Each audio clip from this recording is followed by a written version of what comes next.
Hey guys, welcome back to another lecture. Today we're going to talk about the factors and remainder theorem. So you guys probably seen this before. This is the general rule, okay, for the factor and remainder theorem. So I'll just go back, just go step by step on what are these terms represent. So this term here is this is the factor, okay, and I'll explain that in a minute. This is the quotient,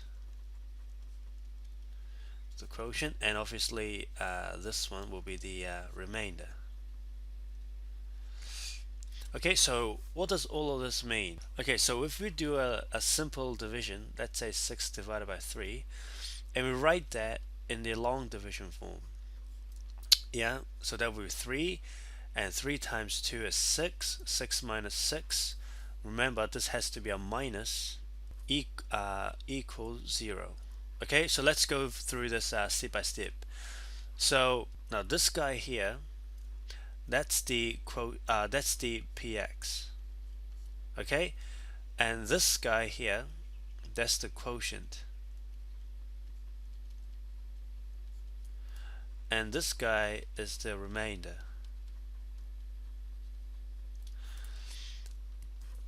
Okay, now this will be the factor. This is the factor. Okay, so what is this used for?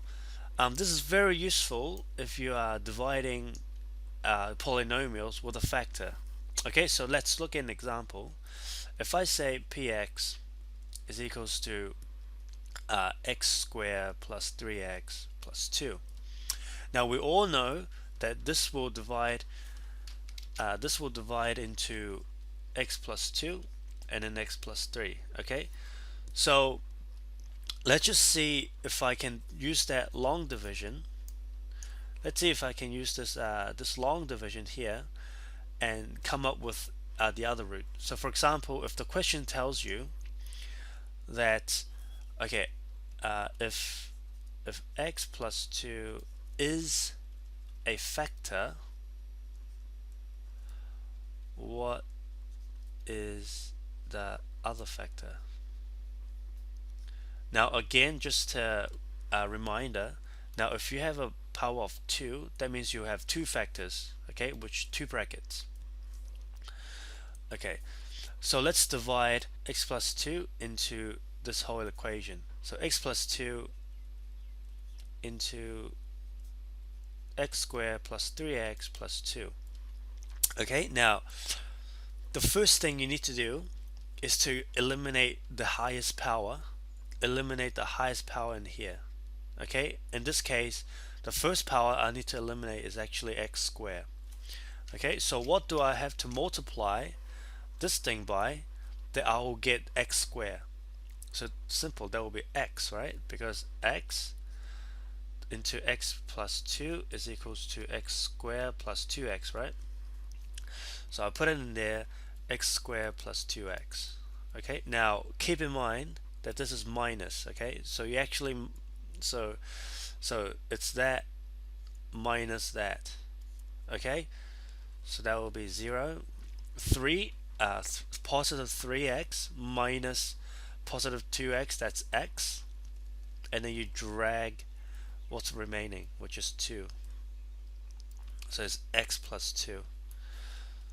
Now what do I have to do to eliminate the x here? What do I have to do to eliminate the x? Well, I just have to times 1, right? Because 1 multiplied by x plus 2 will give me x plus 2. So that's plus 1, and then x plus 2 equals 0.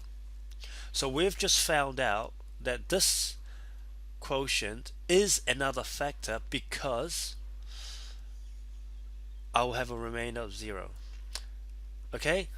Okay guys, so let's look at another example. Just made a mistake here. That should be 3. Alright, so let's divide this together. So we have a factor of x plus 3. Okay guys, just a clarification. Um, it's only you can only call this not this thing a factor if your remainder is zero. Okay, so sorry, I cannot say this is a factor just yet. We have to see. So let's go back. So x cubed plus 2x squared minus 5x plus 12. Okay, what do I have to multiply this by? This number, this function by x squared. Then we can eliminate the x cubed, right?